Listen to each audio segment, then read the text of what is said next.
All right, we'll go in chronological order here, starting off with the first game on Thursday, Texas and Purdue.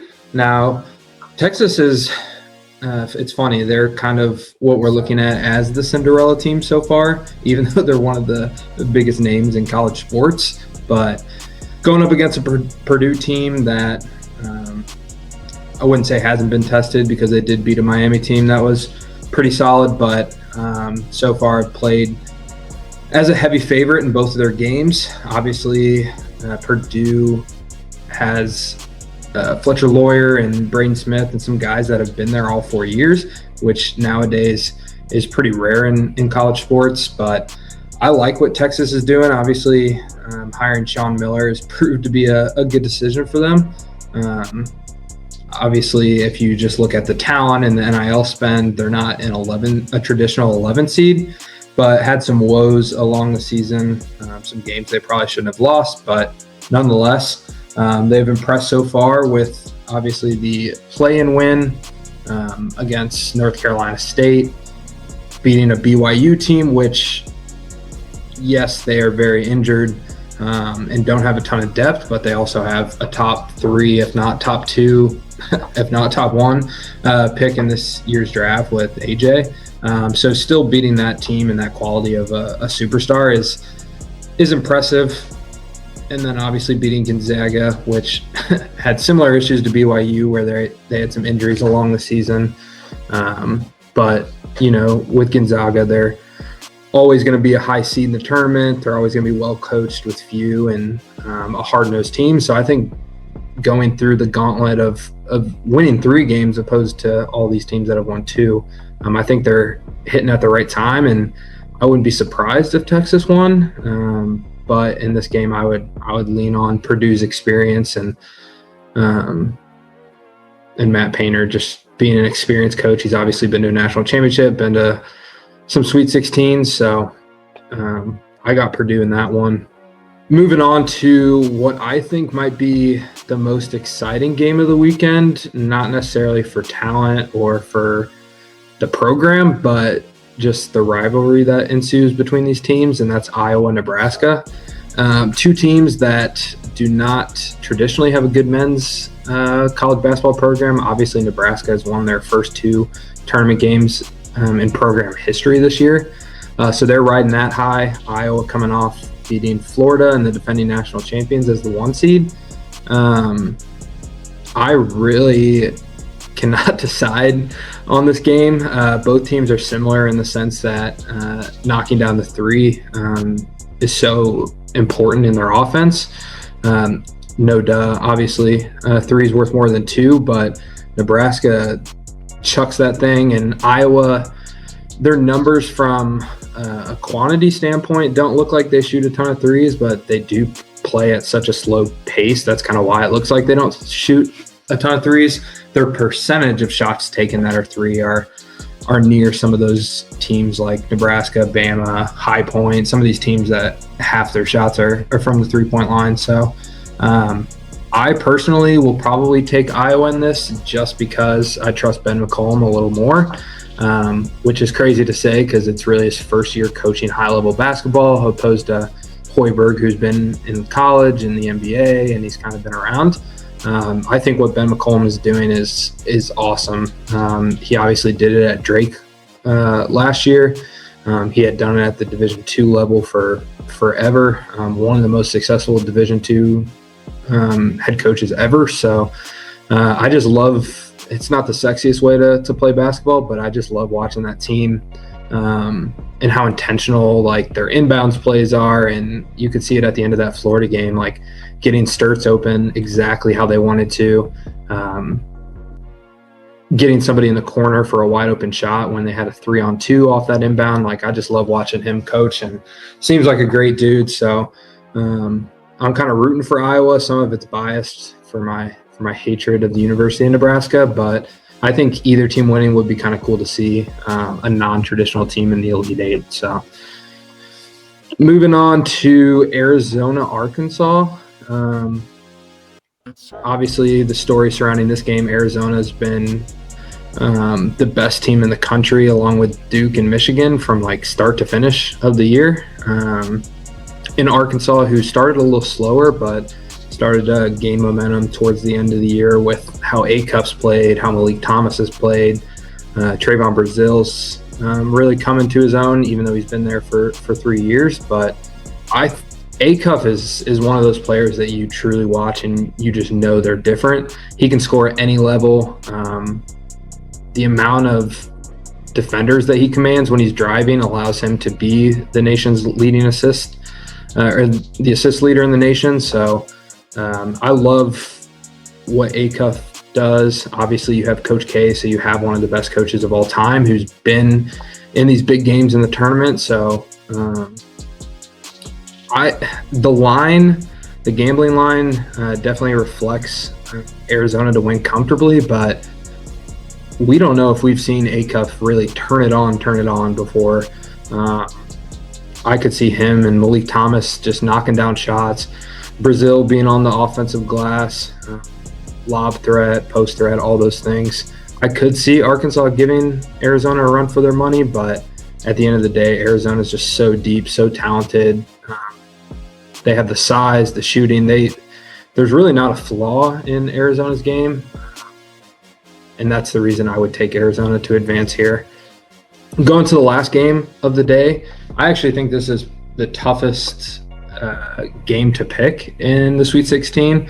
I know I said Iowa, Nebraska's hard as well, but this one just has so many variables, and that would be Illinois, Houston. Now, some of those variables are the fact that this game is being played in Houston, which is kind of crazy how that fell into place. But Illinois, they kind of run off the three as well. When their offense is humming, it's pretty special. Obviously, Keaton Wagler and all them damn Europeans that Brad Underwood has kind of turned his program into being a pipeline from Europe. So, and you can see it in the way they play the game. A lot of shots, a lot of passing. I mean, I'm a Mizzou fan. They 40-balled us earlier this year, so they can put 100 on anybody pretty easily. But going over to Houston, obviously Houston is known for their hard style play, their defense. Kelvin Sampson being one of the best coaches in the nation as well. And that brings me to something I was thinking about. This Sweet 16, the coaches in the Sweet 16 is crazy when you think of it. You got Sean Miller, you got Matt Painter, Fred Hoiberg, Coach K, Kelvin Sampson, Brad Underwood. I know John Shire's new, but you got Coach K's predecessor, Rick Pitino, Tom Izzo, Dan Hurley, Rick Barnes. Like, the coaching in the Sweet 16 is insane, and I think that brings a lot of hype to why the Sweet 16 will be so fun to watch. But nonetheless, I'm actually taking Illinois in this game. I'm just trusting that they're gonna get hot, because as well as Houston has played all year and they are a great team, they can go kind of flat from the offensive side sometimes. So as much as I hate Illinois, I'm picking them to win. And now that I notice it, we got Nebraska, Texas, Arkansas, Illinois, all in the Sweet 16, Tennessee. Like, this is a Mizzou's fan nightmare watching the Sweet 16, but nonetheless, I'm not salty. Mizzou basketball sucks. I'll move on to Friday's games, and I'll kind of run through these a little quicker. But St. John's, Duke, I mean, Rick Pitino, Duke, it's in Washington, D.C. This game's going to be awesome. This is actually going to be my bigger upset of the Sweet 16. I actually do have St. John's beating Duke. I don't know what it is about Duke. They're obviously a great team. They obviously have great players. They have a lottery pick and Boozer, Sarr, the other Boozer. Like, they have elite talent. just something about this Rick Pitino St. John's team. I just have a feeling. I think they're destined to make a Final Four. I would love seeing Rick Pitino win another one. It sounds weird saying just Duke just does not impress me. I know they're good. I know that they're an elite team, but when I watch their games, there's just so many turnovers. Just streaky three-point shooting. I don't know. I think St. John's can catch them. And I'll just skip along to the next game in DC that day. In DC, in the two games they're getting is St. John's Duke and Michigan State UConn. That is insane. You get 3 East Coast teams and then Tom Izzo on the East Coast with some of the most prominent names in college basketball. It's unbelievable how that worked out. But another one that I do have an upset. Now the line only reflects UConn -1.5, so it's not really an upset, but Tom Izzo is the easiest way to put it. January, February Izzo. I'm going to ride with the Spartans. This UConn team, like Duke, while I know they're good, they've beaten good teams, they've had a crazy schedule, just watching them just through a full game just does not impress me. But it's also Dan Hurley. He either loses in the first or second round or goes and wins a national championship. So could definitely see them winning this game and moving further, but I just don't see it. I got Michigan State. Alabama, Michigan. This might be the most fun game to watch, I would say. Probably the 2 best offenses in the country. Their over-under is 173.5. To put that into perspective, the next closest in the Sweet 16 is Arkansas and Arizona at 162. So an 11-point difference in the highest over-under to the second highest is insane. This game is pretty simple to me. If Alabama shoots 50% from the 3 like they did against Texas Tech, I think they're going to win the game. If they shoot 35%, I think Michigan blows them out. I know that sounds simple, but Alabama is known for living and dying by the 3. Phylon can obviously score from every single level, but they live and die by the 3. It's either at the basket or behind the 3-point line. And I think Michigan is just too big, too long. They're going to bully them on the boards, bully them down in the post. Surprisingly, I think Michigan might stomp Alabama here. I could see Michigan winning by like 12-15. But I'm very excited to watch this game and see how many points could possibly be scored. I mean, if this game was 95-92, I would not be surprised. But nonetheless, I have Michigan moving on in that as well. And then I'll go to the last game. Tennessee versus Iowa State. This is usually the point of the year that both these teams are used to exiting. I think Rick Barnes is still without a Final Four, and he's been to 30 tournaments. It's crazy.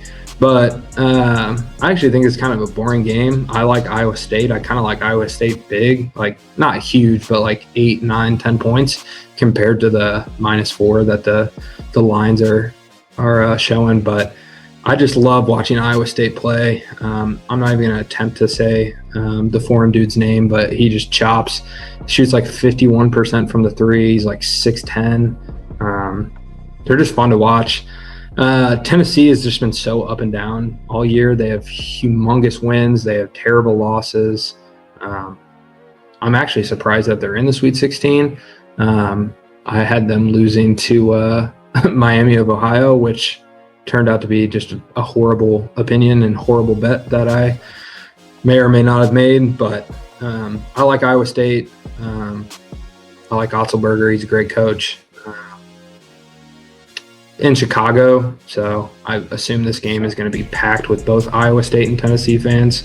That's kind of my rundown of the Sweet 16 and what I think is going to happen. Some insight on it, but you guys let me know what your thoughts are, who you guys have as a sneaky underdog or maybe a favorite that you think is going to blow them out. Always like, comment, subscribe. We're really appreciative of the engagement that you guys have been showing us. So keep telling us what you think, what you like, what you don't like, and really excited to watch this Sweet 16 and Elite 8 this weekend. So with that being said, again, like, comment, subscribe, and we out.